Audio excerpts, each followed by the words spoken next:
Genesis, chapter 6. A world gone wrong. Then the people began to multiply on the earth, and daughters were born to them. The sons of God saw the beautiful women and took any they wanted as their wives. Then the Lord said, "My spirit will not put up with humans for such a long time, for they are only mortal flesh. In the future, their normal lifespan will be no more than 120 years. In those days, and for some time after, giant Nephilites lived on the earth. For whenever the sons of God had intercourse with women, they gave birth to children who became the heroes and famous warriors of ancient times. The Lord observed the extent of human wickedness on the earth, and he saw that everything they thought or imagined was consistently and totally evil. So the Lord was sorry he had ever made them and put them on the earth. It broke his heart. And the Lord said, "I will wipe this human race I have created from the face of the earth. Yes, I will destroy every living thing, all the people, the large animals, the small animals that scurry along the ground, and even the birds of the sky. I am sorry I ever made them."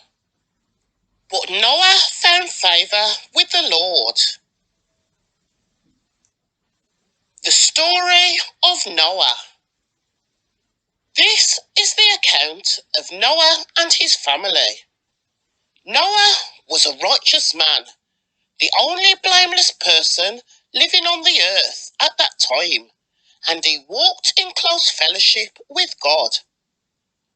Noah was the father of 3 sons, Shem, Ham, and Japheth. Now God saw that the earth had become corrupt and was filled with violence.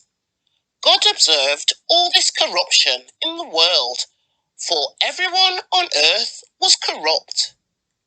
So God said to Noah, "I have decided to destroy all living creatures, for they have filled the earth with violence. Yes, I will wipe them all out, along with the earth. Build a large boat from cypress wood and waterproof it with tar inside and out. Then construct decks and stalls throughout its interior. Make the boat 450 feet long, 75 feet wide, and 45 feet high. Leave an 18-inch opening below the roof, all the way around the boat. Put the door on the side and build 3 decks inside the boat, lower, middle, and upper. Look, I am about to cover the earth with a flood that will destroy every living thing that breathes. Everything on earth will die, but I will confirm my covenant with you. So enter the boat, you and your wife and your sons and their wives. Bring a pair of every kind of animal, a male and female, into the boat with you to keep them alive during the flood. Pairs of every kind of bird and every kind of animal and every kind of small animal that scurries along the ground will come to you to be kept alive. And be sure to take on board enough food for your family and for all the animals." So Noah did everything exactly as God had commanded him. Chapter 7. The flood covers the earth.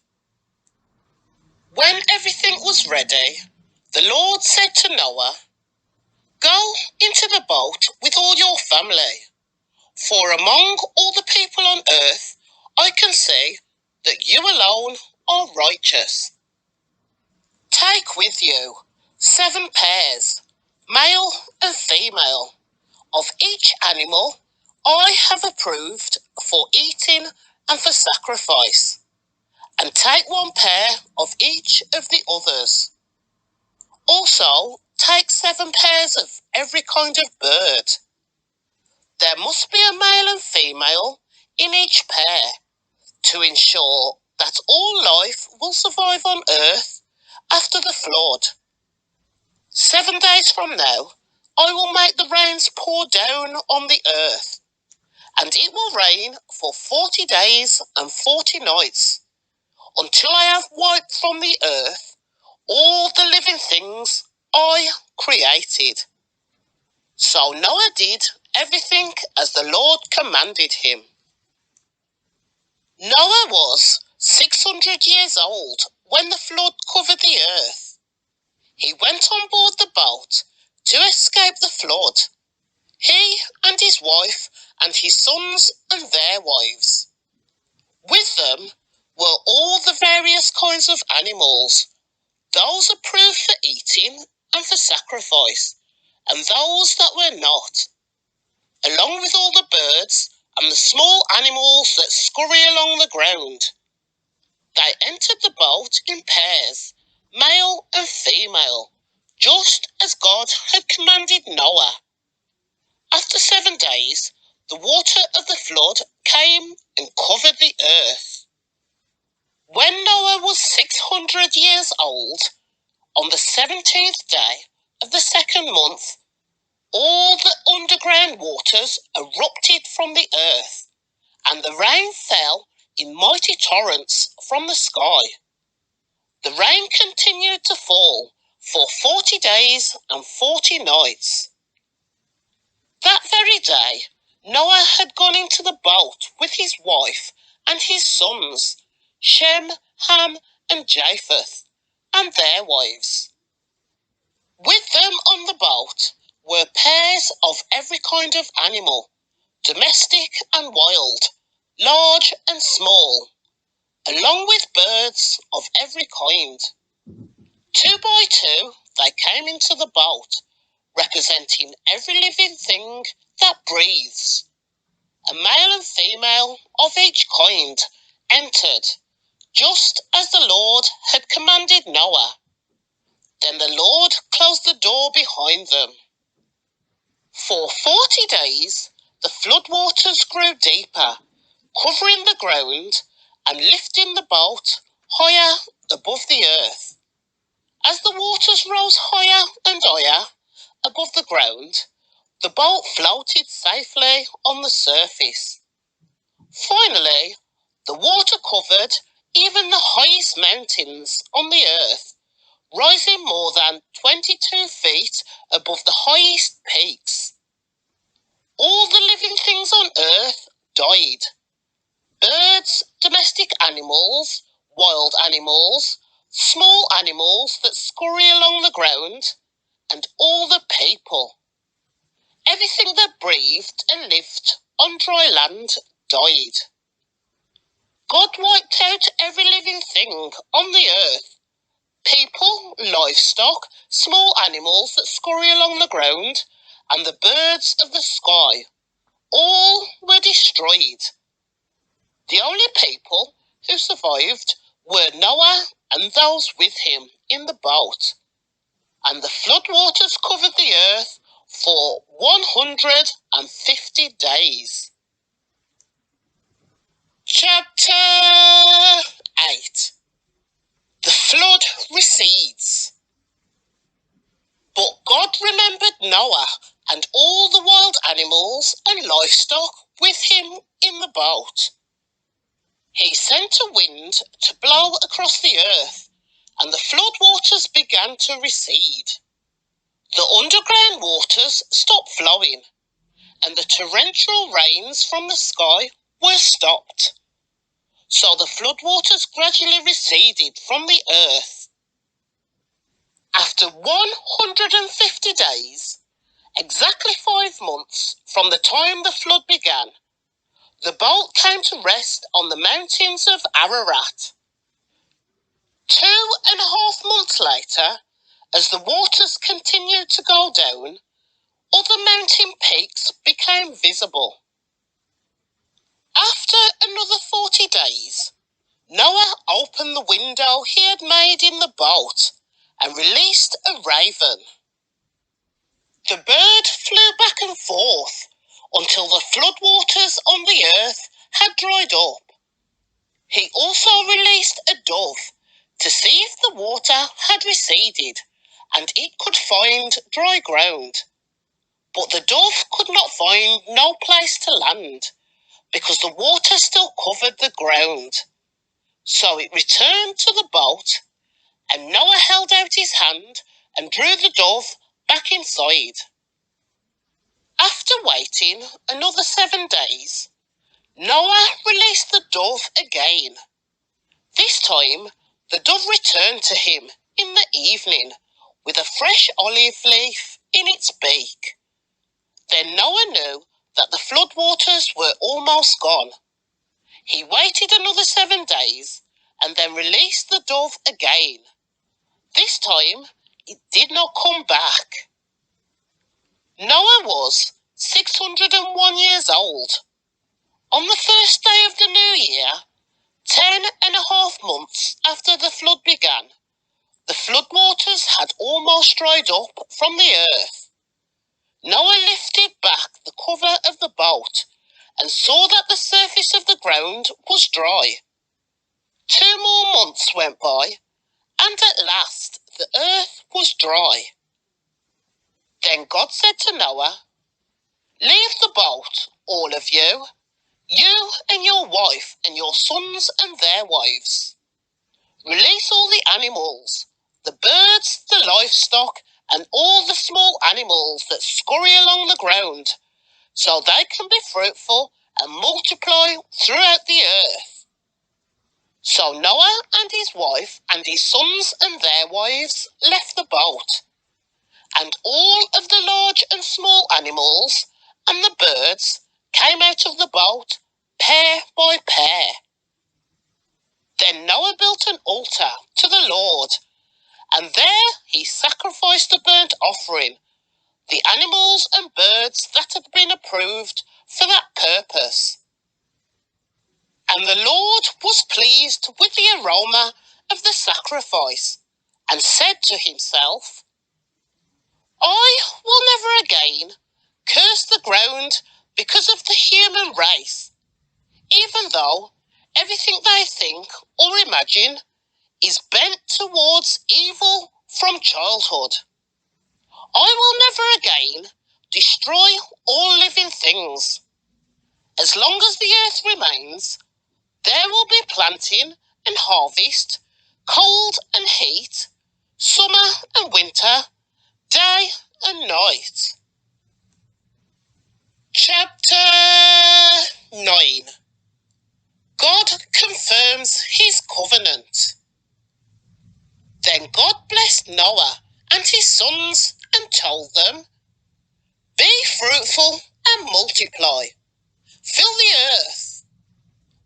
All the animals of the earth, all the birds of the sky, all the small animals that scurry along the ground, and all the fish in the sea will look on you with fear and terror. I have placed them in your power.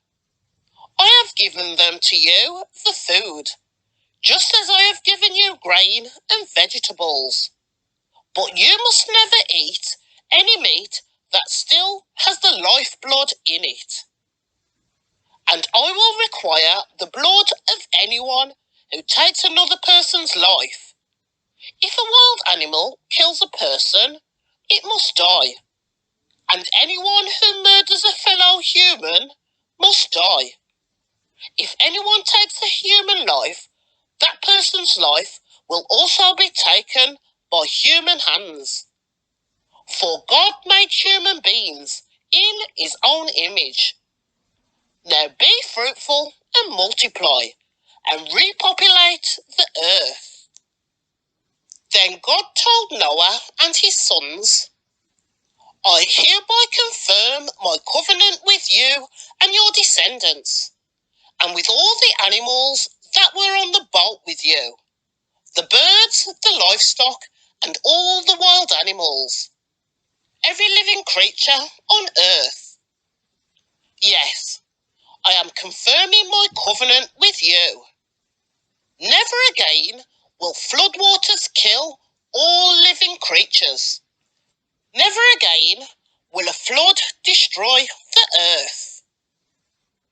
Then God said, I am giving you a sign of my covenant with you and with all living creatures for all generations to come. I have placed my rainbow in the clouds. It is the sign of my covenant with you and with all the earth. When I send clouds over the earth, the rainbow will appear in the clouds, and I will remember my covenant with you and with all living creatures. Never again will the floodwaters destroy all life. When I see the rainbow in the clouds, I will remember the eternal covenant between God and every living creature on earth. Then God said to Noah, yes, this rainbow is a sign of the covenant I am confirming with all creatures on the earth. Noah's sons. The sons of Noah who came out of the boat with their father were Shem, Ham, and Japheth. Ham is the father of Canaan. From these sons of Noah came all the people who now populate the earth. After the flood, Noah began to cultivate the ground, and he planted a vineyard. One day, he drank some wine he had made, and he became drunk and lay naked inside his tent. Ham, the father of Canaan, saw that his father was naked and went outside and told his brothers. Then Shem and Japheth took a robe, held it over their shoulders, and backed into the tent to cover their father. As they did this, they looked the other way, so they would not see him naked. When Noah woke up from his stupor, he learned what Ham, his youngest son, had done. Then he cursed Canaan, the son of Ham. May Canaan be cursed. May he be the lowest of servants to his relatives. Then Noah said, May the Lord, the God of Shem, be blessed, and may Canaan be his servant. May God expand the territory of Japheth. May Japheth share the prosperity of Shem, and may Canaan be his servant. Noah lived another 350 years after the great flood. He lived 950 years, and then he died. Chapter 10. This is the account of the families of Shem, Ham, and Japheth, the three sons of Noah. Many children were born to them after the great flood. Then it goes on to list their descendants. Conclusion. These are the clans that descended from Noah's sons, arranged by nation according to their lines of descent. All the nations of the earth descended from these clans after the great flood.